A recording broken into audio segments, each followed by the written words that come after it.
Okay. All right. Sounds good. All right. I did. All right. Bye.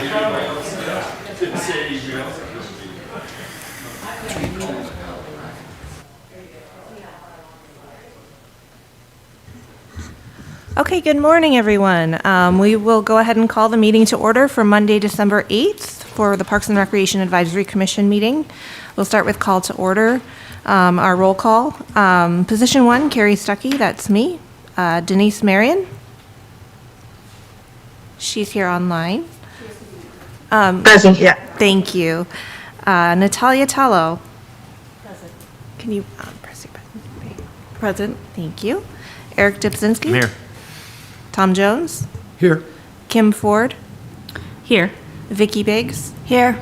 Our student representative, Callie Boyer. Here. Councilmember Eric Marshall. Here. Thank you.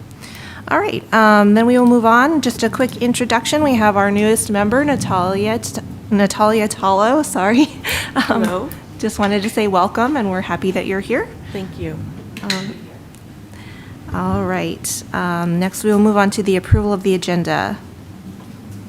Did we have any comments or questions or changes to be made to the agenda? I'll make a motion to approve the agenda as written. I second. Okay, we have a motion and a second. All in favor? Aye. Okay, that is approved. Then we will move on to the approval of the minutes from our meeting of November 10th, 2025. Did we have any questions or changes to be made to those minutes? I'll make a motion to approve the minutes as written. I'll second that. Okay, we have a motion and a second. All in favor? Aye. Okay, that is approved. All right, next we will move on to public comment. During this time, citizens may comment on subjects of interest not on the agenda or agenda items. To ensure comments are recorded properly, please state your name clearly. Individual comments will be limited to 3 minutes to ensure maximum participation during the 15-minute time frame allotted for this item. Public comments may also be submitted online at least 2 business days in advance of an advisory board meeting. We do also ask that if you did submit a comment online, that you not speak in person. So it's either one or the other, the online comment or in person. We did receive comments, and they are in the package online. The comments were from Charles, and I'm not going to get the name right, Needlakowski, regarding Sumner Park conversion to pickleball courts. Howard Strickland, Sumner Park tennis courts. Faustino Gutierrez, regarding tennis courts at Sumner Park. Alexander Litvichuk, regarding Regatta Tennis Court. Michael Stillwell, regarding Regatta Park courts. Kathleen Slocum, regarding tennis court conversion to pickleball courts. Robin Parks, regarding tennis courts at Sumner Park. Horace Mells, regarding tennis courts at Sumner Park. Maria Strickland, regarding pickleball and tennis courts and greater access and maintenance. Philip Nakano, regarding proposed Sumner Regatta Park tennis courts conversion to pickleball. And Gwen Rhines, Sumner Park tennis courts. So is there anyone here present that would like to make public comment that did not submit comment online? Go ahead. Withdraw my prior public comment to the city council, so I can speak today, please. Are we allowed to do that? Tim? You should have already received all the public comments for your research prior to the meeting, I guess. Sorry, part of, Yeah, they're already in the record. correct. I'd like to add to the record today. Is that something that we can do, Kim? Do we allow it? Okay, I think, yeah, we'll allow it. Yes. Yeah, it allows 3 minutes each, right? Yes, go ahead.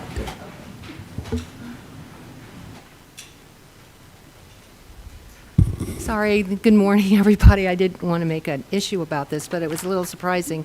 Anyway, my name is Maria Strickland. I live in Island County. I'm a tennis player. I have played pickleball in the past. I just wanted to make 3 quick points.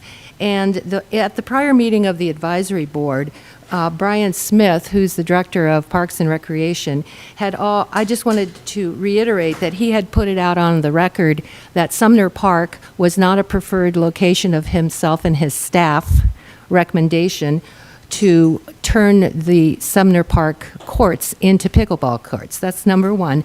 Number two, I've had an extensive conversation with Darren Cook, who is one of the founders of the Washington Pickleball Association. He indicated that he had voiced to me that Sumner Park was not the pickleball people's first choice because of the current surface of the tennis court. So I think in the motion that you folks had put forward in your last meeting, there were options to keep the court as is or replace the court. But so Sumner was not their surface of choice. And lastly, just wanted to reiterate that now that in a more of a budget issue for possibly maintenance for the Parks and Recreation, now that one of the two only courts that we have for tennis is our tennis contingency here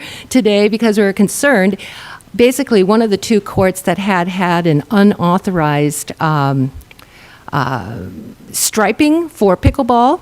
There were two pickleball courts on each side of the one of two remaining tennis courts that we have for day use. Those are unplayable. That court now is unplayable, and so we were hoping that there'd be an opportunity for the Parks Department to repaint or restripe so it becomes easier for the tennis players, because it's not that our eyesight is failing us, but it is a little confusing to see those courts the way they're lined up. And I don't know if you guys, when you went and looked at all of your facilities, actually saw what had happened. That's it. Thank you for allowing me to speak. Thank you, Maria. Do we have anyone else present that would like to speak? Okay, go ahead. Yes, please.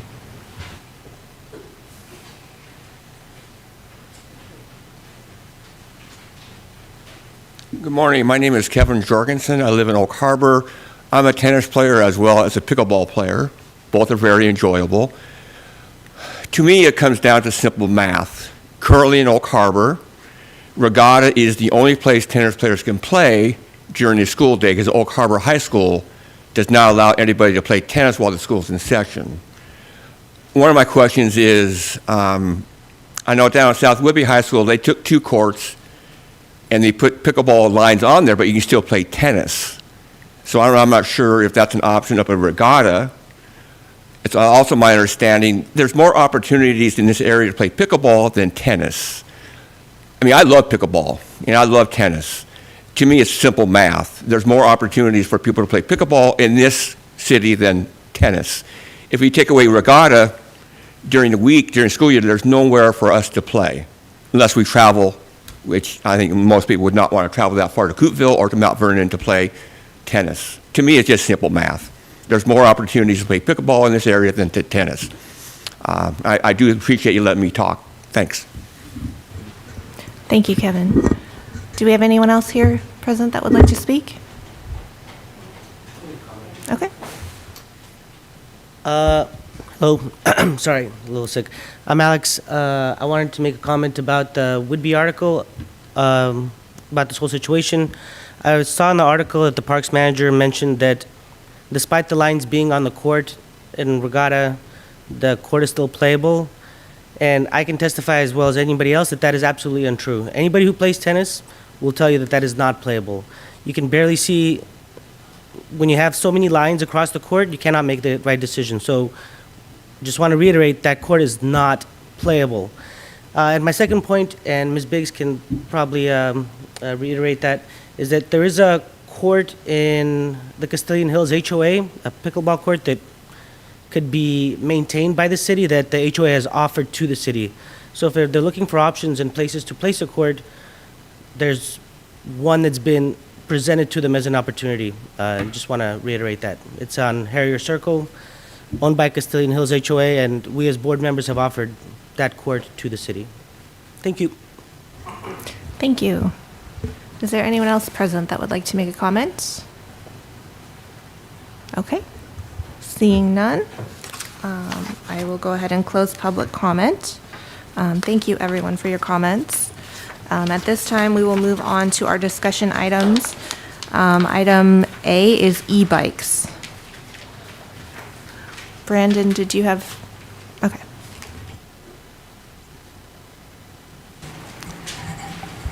Yes, so the last time we had met, we were discussing e-bikes and their need within the parks. I've put together an e-bikes little presentation here. We've not discussed in depth in our subcommittee meetings what we would like to do with e-bikes. Carrie, do you know what is on the docket for this? Is this an action item? Brian might have more information. Brian, if you're online, do you have any information on this? Oh, Brian is on. Let's see that.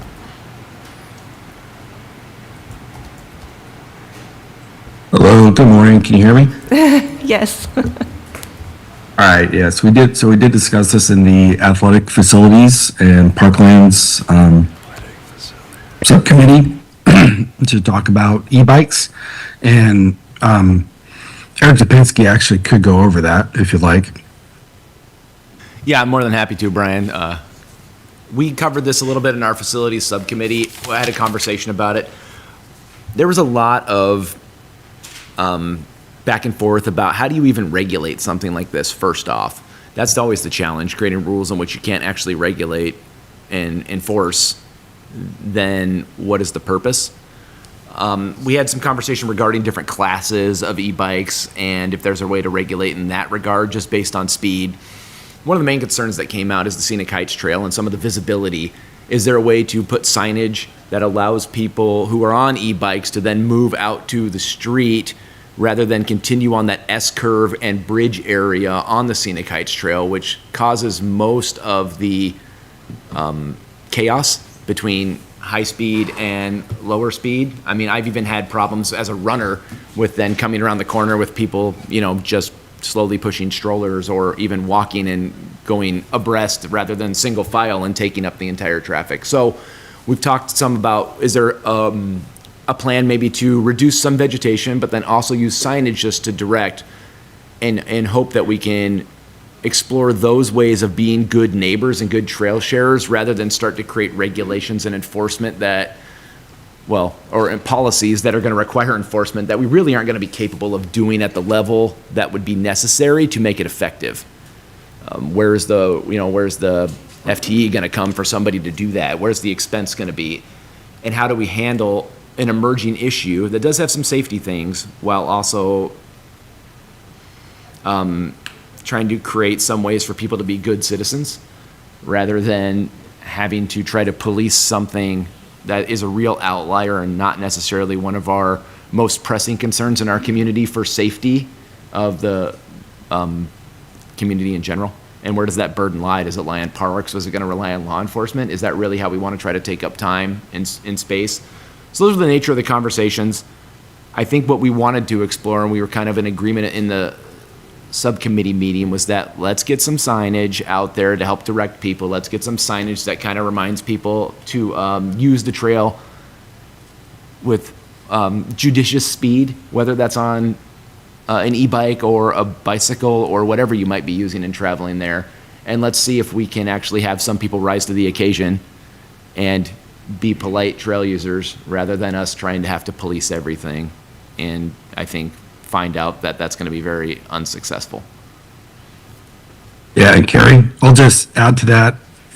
Besides the suggestion for cutting back vegetation sightlines and posting maybe like a flashing speed limit sign, just reminding people to be cautious of your speed, especially coming down that hill. To look at a possible restriction of class 3 e-bikes, which are really more moped than bicycle, right? And one other idea was to simply detour bikes to Bayshore, coming down Scenic Heights Trail to the trailhead, down Bayshore to the park, rather than having a curve along the remainder of that trail. Just provide a bike path, which would be fairly easy to do there. Thank you. Denise, I noticed that your hand was up. Did you have a comment? Yes. Okay, so first of all, I'm not getting notices about this subcommittee meeting, and this is a topic I'm really interested in. So I don't know how to go about getting notices to join this subcommittee meeting. Denise, this was discussed in the athletic facilities subcommittee. Is that the subcommittee that you were hoping to be on? Not really. I didn't sign up for that. But it's athletics and park lands or park facilities or parklands. Yeah, so we have parks and playgrounds, and I believe that's the one that you had signed up for. And Right. we did not have that meeting yet this month. Okay. All right. Well, the e-bike discussion is one I would definitely like to be included on.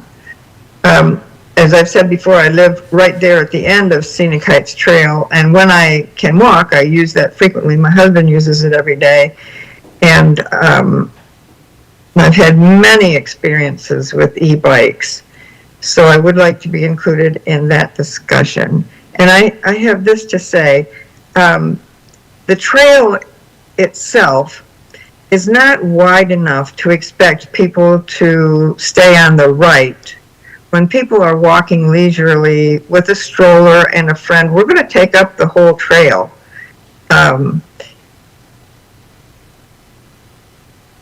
So I'm thinking that the solution to this might be temporarily signage, and I would suggest the sign say, give a speed limit for bicycles, jogging pace. A bicycle can go at jogging pace. A jogger can go at walking pace. If you give a miles per hour, that's meaningless on a bike. And if you ask, my experience, lifetime being involved in environmental work, is that voluntary solutions do not work.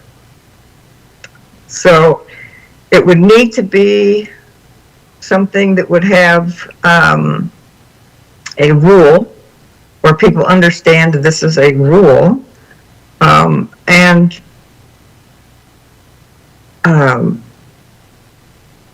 some sort of consequences, a warning.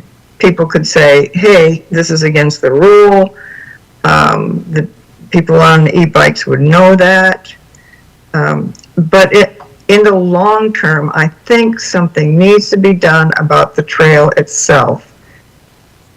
A widening, perhaps.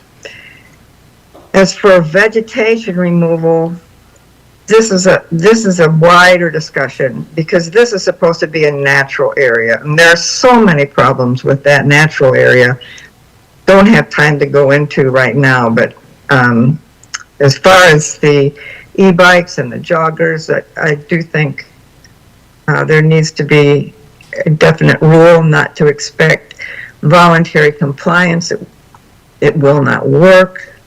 I've had insults. I've been told to put in my hearing aids. I don't use hearing aids.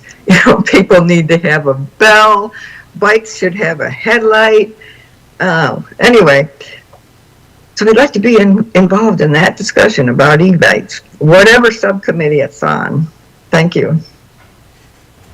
Thanks, Denise. Go ahead. There'd be nothing to preclude her from attending, even if she's not a member of that subcommittee, as far as I know. As long as there's not a quorum, so. Yeah, so how many people are? We have 3. You currently have 3? Tom and I were full. Okay. In response to that, I think what we're trying to do with the signage, and I understand your perspective about something that's unenforced doesn't have value in that regard. We're trying to say, what can we do when we don't have a budgetary item for this, when we don't have a grander plan in line right now or created for enforcing some of these potential infractions and bad actors or bad manners in our parks. So we're saying, okay, what's the thing that we can do right now that may have some improvement? Of course, voluntary stuff is only going to work for people who have a spirit that is willing to do it, but that will help by creating some awareness. while we think about building out some greater policies for how to deal with bad actors in our park, which we don't have. We're working towards that, but in the short term, this is something that we can do that gives us some level of creating an expectation for behavior that also may mitigate some of the problems, not all of them. We're never going to be able to mitigate rudeness and people that think that the best way to act is by insult. That's never going to help us. But while we also don't have a plan in place or a budget item to expand trails, to have a grander vision for what the vegetation or potential the natural environment of the Friend Marsh area should look like, we want to do something that can potentially create awareness, create a positive impact, and can be done and is actionable right now, rather than continuing to waiting for somebody to get hurt, having, a myriad of other issues while we use the slow-moving cogs of civic government to get a grander plan done. So this is something we can do. It's actionable. It will help on a smaller scale. It's not going to accomplish everything, but a lot of what we're doing right now is process improvement that is slow now so we can go fast later. And that's where we're at. And I think that's why our subcommittee decided that this would be the best route when Kim brought that plan up. And I think it's a really good one. Yeah, I tend to agree with taking at least some action at this point in time in order to create a code, like a city code change or something that is actually enforceable, that will take some additional work by staff and time and energy. And then, like Eric said, the question of enforcement, do we have anyone to actually be out there and monitor and enforce that? I do like the idea of moving forward with signage and possibly work with Maggie to have maybe some sort of graphic or something that can be shared online on the website and possibly put in the activity guide even, just as kind of like an awareness, community awareness, be a good neighbor on the trails kind of informational thing. So that would be that's my perspective at this point in time. Is there does anyone else have any comments on that? I do like, I do like having it in the activity guide. I just think that people are looking through it and have it placed in a strategic place in there, so it does pop, and it's just another reminder to be good citizens out there, whether it's on a trail or at a park. So I think we can probably move forward with that, and then we can continue the discussions in the subcommittees, both in the athletic facilities and in our parks, in terms of what we can do beyond signage. But at this point in time, do we want to make a recommendation to move forward with creating signage, and then continue the conversation pending? Yeah, I mean, if we make that motion, we want to make sure we include not only signage, but the plan to route e-bikes towards Bayshore and the creation of, what Brian was saying, and hopefully he can use his sick voice to give us a little more specificity on what that would look like, so we make the correct motion for that bike lane or travel lane, or maybe Brandon has that information. Yeah, I'm opposed to removing, any vegetation if we can. However, that's a really sharp turn right there where the bridge is. And I think we should look at either cutting down for visibility or taking out that small corner so the people coming across the bridge can see the people coming from the other direction and vice versa. I don't think it would be a high impact reduction of the foliage. Denise, I see your hand. Yeah. Okay, so the natural area, the reason there's a lot of foliage there is because that's where the natural area is. And at that bridge, I have seen an otter stretch fully across that bridge. So, no, I would oppose removing vegetation there.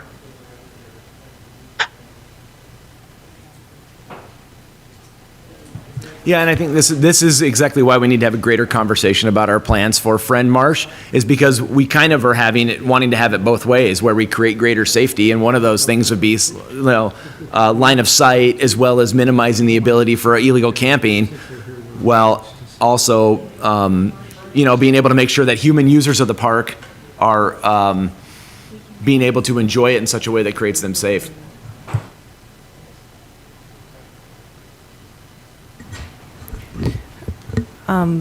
Brandon, did you have any further information on the routing e-bikes towards Bayshore? No, whenever we discussed that in the subcommittee meetings, it did make sense. There was a large shoulder on the Bayshore area. I believe whenever I pulled the distance, it was just little less than a quarter mile that we would be asking the bike riders to be riding on the Bayshore Street, and then that actually ends up right into the park for Windjammer. So it does really make sense. The S-turn that was below the grocery outlet bargain market on Bayshore was what was identified as the most dangerous section of the area. I think it's a fantastic idea to have them go out. I really can't see a negative. There is a bike lane built in, and the city. Yeah, I think it's a fantastic idea. I think it's a good idea to start, and then we can monitor afterwards to see if that is having our desired effect. Are people actually doing that while we look into potential policy changes within the city to do a posted sign? One of the tennis players that had stayed over during our conversation had said that they do the traveling bikes and e-bikes on the weekends, and it's typically is a 10-mile-an-hour speed limit is what they see around. So that's what they would suggest: auditory bells per each bicycle.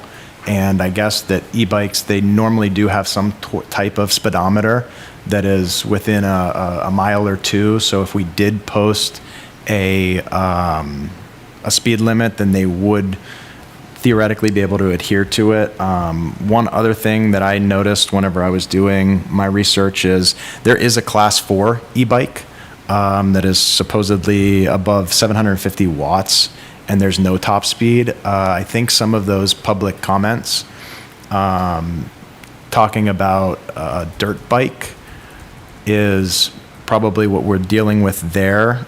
We've not even talked about Class 4 bikes. Those are typically not allowed on mountain bike trails, and you need to have a license and insurance for them. So I think that's a pretty safe one to just say, no, you're not allowed on the trails. But for everything else, to reroute them, I think it's a good idea. Okay, well, then I'll make a motion for City Council to consider installation of safety signage as well as routing of e-bikes onto Bayshore by Woodby Island Bank, and identifying on the street that that's what that path is for, is making that a bike lane. I second. Okay, we have a motion and a second. Was there any further discussion or questions about that motion? Okay, we will go ahead and take a vote then. All in favor? Aye. Aye. Okay, that motion passes. All right, moving on then to item B, holiday lighting.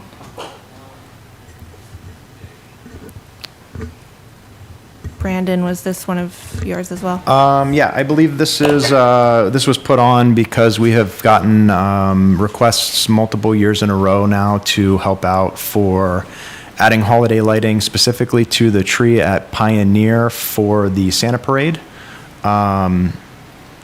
It is just a bit of a gray area. It's in the city right of way. The Santa Parade is loosely affiliated with the city. It is in the city, but Main Street is the organization that is taking it on. So we just wanted to talk about what you guys thought about city participation with stuff like that, ancillary, loosely affiliated. The holiday lighting is a great example right now, but there's multiple different things throughout the year that we're asked to help out with for events that we're not necessarily organizing, and I wanted to talk to you guys about that and get your input. So is the ask simply for us to use city equipment and staff in order to light a tree? Yes. Yeah, it's been historically, there's been some history there that we have done that in the past, that we've helped out lighting trees and doing that stuff. And we are now trying to transfer into a paid service of if we do that, then Sure. do we charge Does out? streets do the rest of the hanging of lights that we see like on light poles and some of those holiday stuff? So my understanding of that is it was a couple years ago, before my time, we had streets or public works had donated or had put some sort of money towards lighting downtown Pioneer. Those are the pear trees that are still lit here. The lights stay up throughout the year, so they're not actually, they were installed one time and they are just lit up. And so with the removal of the tree that was in that right-of-way space, that was 2 years ago, right before I started, they removed the lights that were in there, and now it's just been we've installed lights. They paid for it last year. They've asked for us. There's been some switching of hands in the Main Street Society or the Main Street Association, and I would like to get a policy in place that we can just point at from here on out. So I'd say my first initial reaction to that is that it should continue on as a paid service. We don't need to make it, we've spent a lot of time talking about cost recovery models, and we've spent a lot of time talking to things like youth athletics and all this other stuff that seem to be far more, youth sports seem to have a far higher need or level in my mind as far as something that should be subsidized, rather than subsidizing, some of these festivals and odds and ends things that I think could afford to do this. While I think they're great for the city, I think we need to be equitable in the way in which we're going to charge fees. And if we're going to charge fees for field use, even when we can't even get mowers on them because they're wet, if we're going to charge for trail usage, all these other things that we charge sports leagues for and other users of parks, I think we should charge for this too. I think we should find a fair and equitable fee, but it needs to cover, it should get close to covering expenses. We're understaffed as it is. There's a ton of work to be done. If we're going to pull off for the support of other wonderful civic organizations that may be able to get funds from other methods, I think it makes sense and is in the best interest of the greater community, though it may sound unpopular at first, to associate a fee with it. We're not in a situation where we have folks sitting around like the old Maytag Man commercials where we can just task them out to be at the whim of folks who need stuff done for their private / sort of public events. I would love to be able to do that, but we don't find ourselves in a financial situation where we can respond to every request. And while it may not seem like a lot of dollars on the initial ask, it adds up.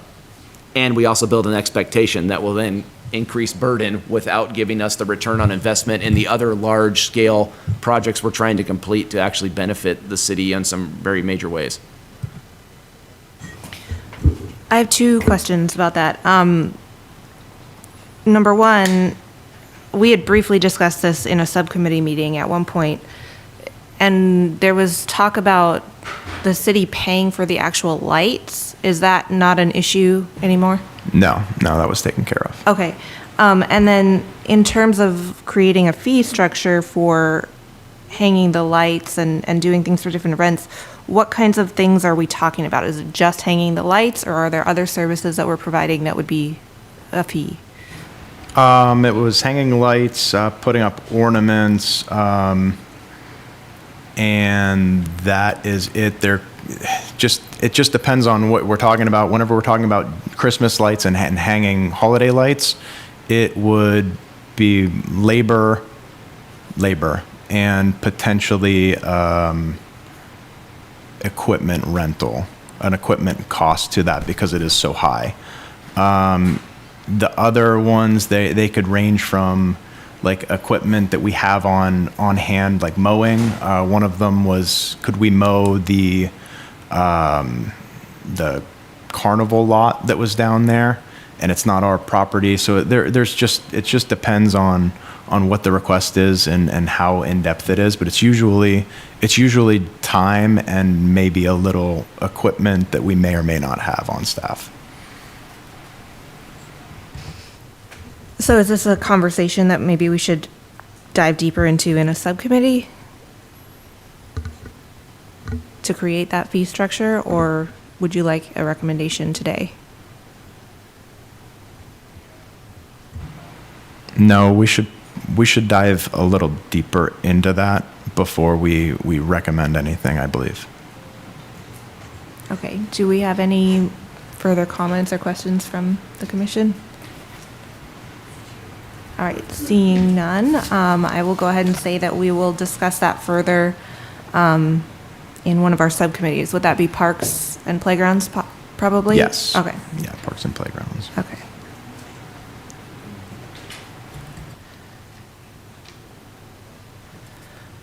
Okay, if there's no other comments on that, we will go ahead and move on to item C.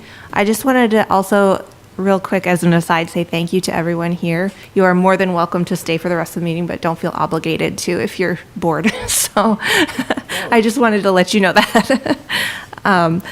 So we will move on then to item C, the Kinnebrew art installations. So the Kinnebrew art installation, we got a proposal back from Valdez Construction for $30,600 for the installation of two of the Kinnebrew, the last two Kinnebrew collections, the Gate of Inspiration and the three totems that will be put out in Sumner and Fred Marsh. Brian, is this just an update? There's nothing that they need to do. This is an art commission. Agendas is just an update for them. Yeah, we signed the contract. The work won't go forward until 2026. The projects were broken out between 2025 and 2026. Because we combined them to get a contractor on, the feedback we were getting was the project was too small, so vendors were not putting in proposals. We did combine those and are going to do those together in 2026. We're just making you aware because those pieces are going in parklands. Okay, do we have any comments or questions from the commission? Can you remind us where those are exactly in those parklands being installed at?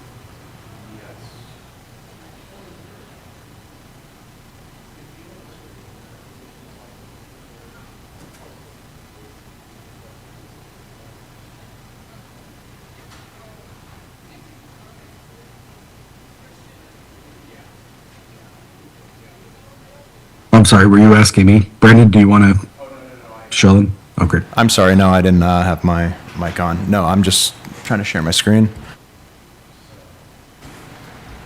The first, well, we'll just go right here. The Gate of Inspiration. So this is Fred Marsh. Gate of Inspiration is right here. So that will be on the walking path right inside. So right there. You guys see that? Yep. And then Sumner Park.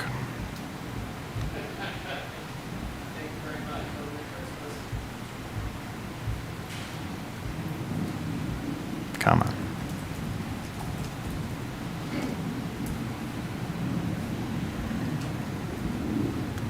Will be this area right here. So I can try to zoom out. Zoom out just a little bit. There we go. So in regards to Regatta, it's going to be right around here. Thank you. You're welcome. I'd like to make a comment in regard to this because I have to say this once a meeting. We continue to do work and installations and things in other parks. And don't hear what I'm not saying. I love art and I love the art installations that we're doing. We just still don't have a master plan in place. And it makes me very nervous when we start placing art installations while not knowing what our long-term vision is for a park such as Sumner. You know, in my mind, if that is where we put tennis, then where that's going to be should be another tennis court long-term. There should be an expansion of that particular use for that particular facility rather than potentially putting an art installation that I would suggest might want to be reconsidered or moved in location of that park. And in the absence of a master plan, we are potentially creating extra expense, or we're hamstringing ourselves by decisions that we made now that we become married to, that are going to eliminate some of our freedom to do other things with some of these spaces. Again, my monthly reminder that we need the master plan in order to best have a framework for making these decisions so that we can make the best use of these wonderful art pieces, but do it in a way that's going to give us a greater level of enrichment rather than in one single area. And again, the reminder is, remember, we have an anemic parks department right now of no fault of the park staff of their own. They're actually making it so much better, so please show them the adequate respect that they deserve. But we need to make a plan because we've never had one that's really been functional and has activated the entire community in order to get, improvements across the board for the greatest amount of users, for the greatest amount of activities, including, the aesthetic joy of art. Thank you, Eric. Did we have any other comments or questions on art installations? Brandon, did you have anything? No. Okay. As a quick aside, do we have a very brief, quick update about that master plan and when that's getting started? Brian, do you have an accurate update on that one?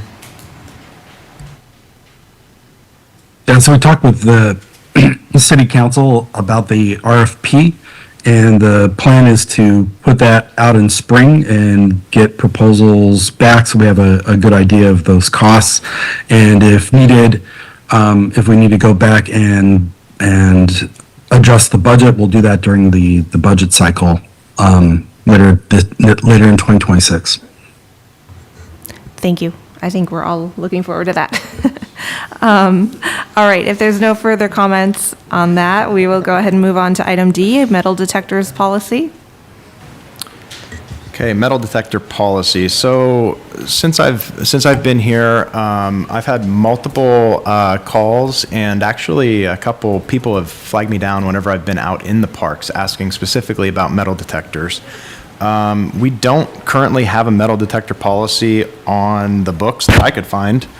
So I think there's been enough calls that I believe that we should make a metal detector policy for the city. In my research, metal detector policies, it seems like the surrounding areas do have some metal detector policies. Most of them are requiring permits, it sounds like most of them are free permits. The Port Angeles is a $5 permit. But whenever I started going into the permitting requirements that you need to do, it looks like they've identified it in their parks policy, but maybe have not implemented the actual permitting side of their website. So I've been having a little bit of a trouble finding permitting policies, but I would like to discuss kind of just overarching metal detector policies that I have been putting into a policy. I would like to determine if you think a permit is a good idea or a bad idea, whether that is a monetary fee or free. Just high level intricacies of this policy. What else?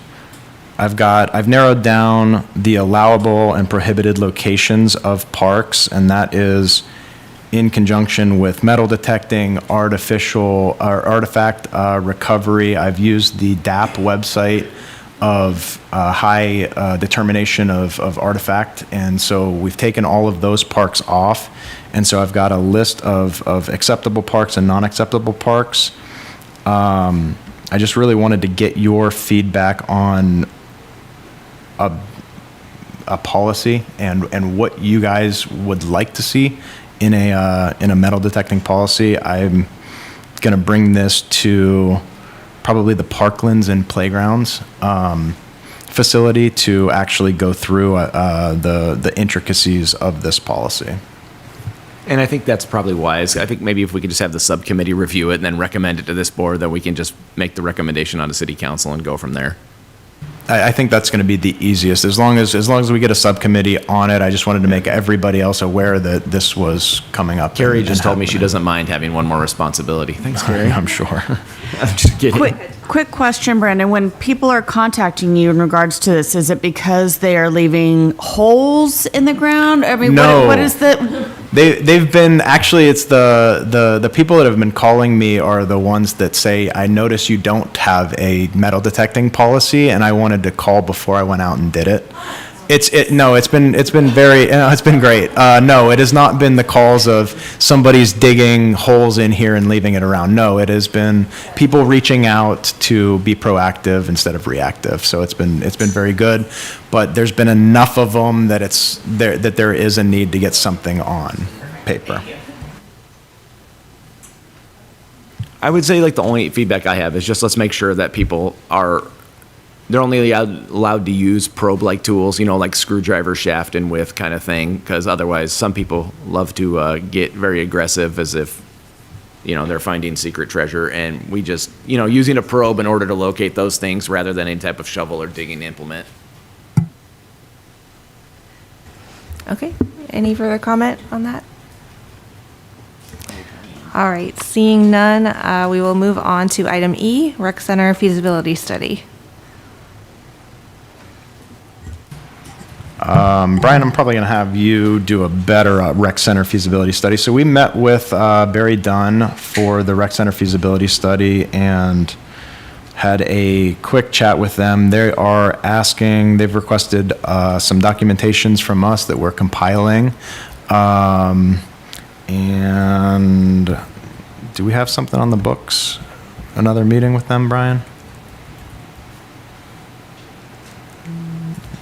Yeah, we do. So I'll give a brief update is really what this is. So we started our project team meetings with Barry Dunn, and we have those going every other week. We do have an information share document folder that we're now putting in city plans into that. So we're just in the information gathering mode. The kickoff will be in January, and we're looking around mid-January to do that. I've already been talking with a couple of stakeholder organizations as well to participate in that. So we have the whole commission is part of our what we call our steering committee, and then we have Carrie on as a member of our project team. And we are just going to keep this as a regular agenda item to give you guys updates as we go along. We will have steering committee meetings specifically with the whole commission focused on the rec center as we go along, as well as several public outreach meetings. Barry Dunn is getting with our information officer, Maggie, to go over the communication strategic plan. And so just a lot of things getting pulled together for that first public kickoff meeting in January. So it's really exciting to see that start to get momentum and move forward. Thanks, Brian. Yes, I was on that call, and I was very pleased with what I heard about their community engagement and community outreach and how comprehensive it sounds like their plan is. So I'm very much looking forward to that. Is there anybody else that had comments or questions on that topic? Okay. Seeing none, we will move on to our item F, subcommittee updates. We did not have a Parks and Playground subcommittee or a Programs or Events subcommittee this past month. So I will move it on to you guys. And we covered essentially in the public comments as well as the e-bike policy, what we did in facilities. And again, just a great conversation with the folks in tennis. And it was great to have them actually come out and be able to have some dialogue face to face so we could discuss the nature of some of the complexities and the challenges that are coming up in regards to these different racket sports.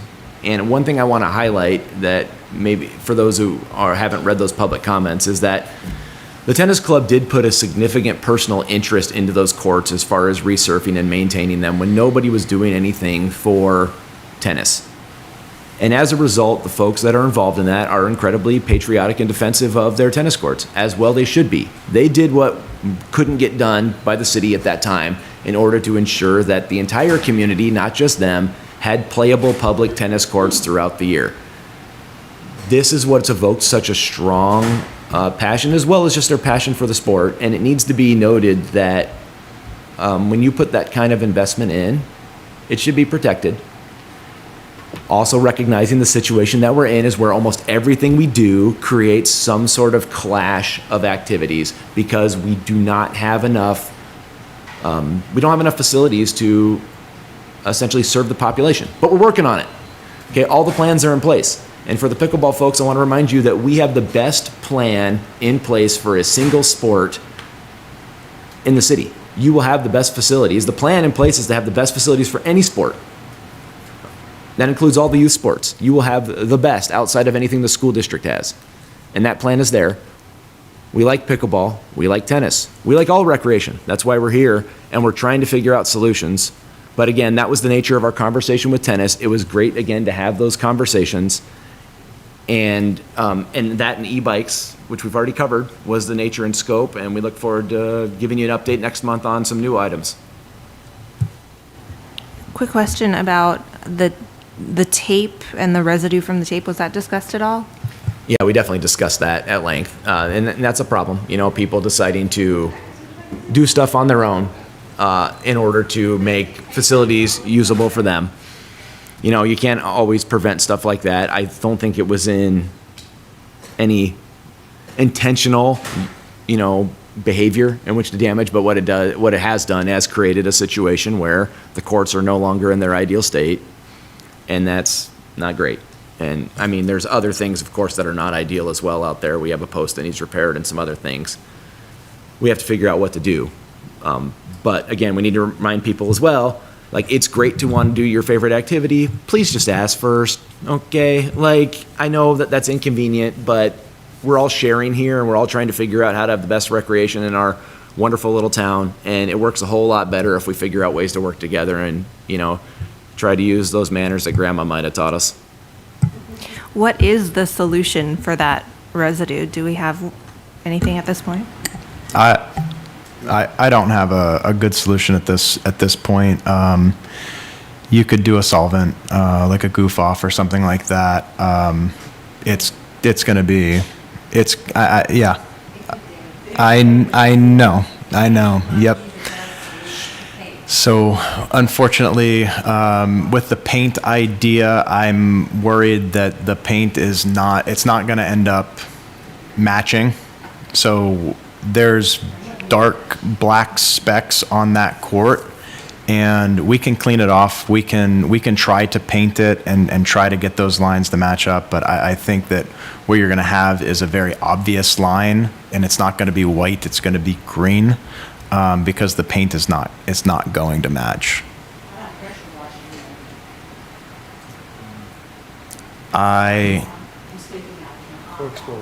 We will absolutely explore all options, yes. Okay. I would just encourage that to be something that's, you know, at the top of your list, just because it's something that's been brought up so many times. I hate to add, you know, tell you how to do your job or anything like that. That's not what my intention is, but it's just something that's come up so many times that it'd be great if we could find a solution for that and be able to move forward. Let's see, were there any questions for Eric on their subcommittee update? No? All right. Seeing none, we will move on to Parks and Recreation Director updates.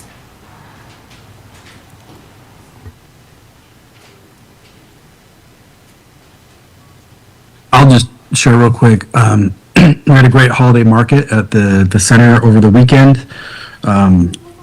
Really good turnout in attendance. The vendors were all pretty happy. Hope you had a chance to get out there and enjoy that. Our Gifts of Connection is also going really well with great participation again this year. And I just wanted to make a spotlight and a thank you to the school board during their budget meeting. They had a good highlight of the city's partnership with the school district, and we are good partners, and just appreciate that. Shout out to them. And then, as we come to the end of the year, just want to thank all of you that volunteer your time throughout the year to participate on this commission. It's a very active commission with a lot of passionate community members who like to care loudly, and we appreciate all their comments. And thank you for just taking extra time in subcommittees and other group discussions with staff as we work through all these issues and comments to try and make Oak Harbor a great place for all of us to live. So thank you all. Thanks, Brian. Brandon, did you have anything to add to that?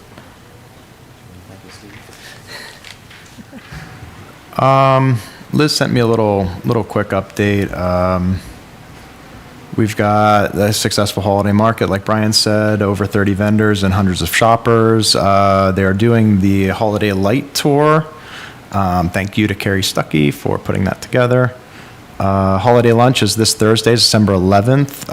Only one spot left, and includes the delicious plated traditional holiday dinner items and a visit from Santa and singing. Gifts of Connection for senior. The link is the wish list is live, and there are lots of gifts that still need to be purchased and donated, and that can be found on the city website and the Facebook page. Gifts are due December 15th, so we've got 1 week left to get those in. They're serving over 150 seniors this year. They're going to be closed. The center will be closed December 24th to January 1st, open for lunches only on Monday, December 29th. And the activity guide for the winter and spring 2026 should be hitting mailboxes next week, December 15th to the 19th, with the new youth and older athletic field information or athletic program information, and the summer camp 2026 summer camp information, events, programs at the marina, and more. Okay, great. Let's move on to member comments. Does anyone have any comments? I have a comment, and it's more just a point of information to give an update as far as what's going on out at Freedom Park. Staff is working incredibly hard to get that open so we can get people out there on the walking trails.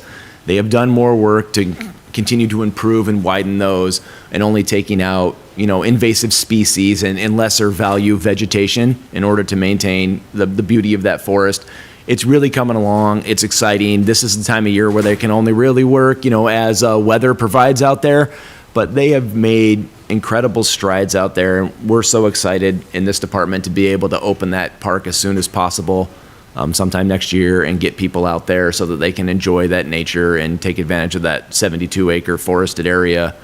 And there's a lot of great wildlife out there. The owls visit me often when I'm out there later in the day doing some volunteer work. And again, it's coming along. That's your update. They're doing great work. They are working incredibly hard, and it's showing. And it's going to be very beautiful and exciting. Any other member comments? Oh, Denise, I see your hand's up. Oh, you're on mute, Denise. Yeah, I'd love to hear that report, Eric. That sounds like it's going to be a wonderful area. On the topic of trails, there's a large pond-size water collected on Scenic Heights Trail right now. And the water level is high everywhere, so there usually are puddles. This is a particularly big one, and I wanted to call that to the park, to Brian's attention. The trash on the park has decreased markedly. I haven't been able to walk, but my husband walks daily, and Part of it, I think, is due to cold weather, but I also think part of it is due to better observation by our police. So I think that's an improvement, and I like that. One thing I think might concern the Parks Department is the biological contamination in our marine outfalls. I have been putting in the data for the Soundwater Stewards connection. So once a month we go out and we sample the water coming out of the outfalls, and then we report our results to Kimberly at the city stormwater department. And for the past 3 months at least, and the last month was particularly high, every outfall had E. coli. And that's not necessarily important everywhere, but particularly at the shoreline, that might be important. So I wanted to call that attention to the attention of the Parks Department. Thank you, Denise. Mm-hmm. Do we have any other member comments? No? I just want to echo what Brian said. Thanks to everybody for all your hard work. Thanks, Natalia, for joining on, and thanks to city staff for all your hard work, too. You guys are amazing. Let's go ahead and move on to our determination of future agenda items. Does anyone have anything at this point in time?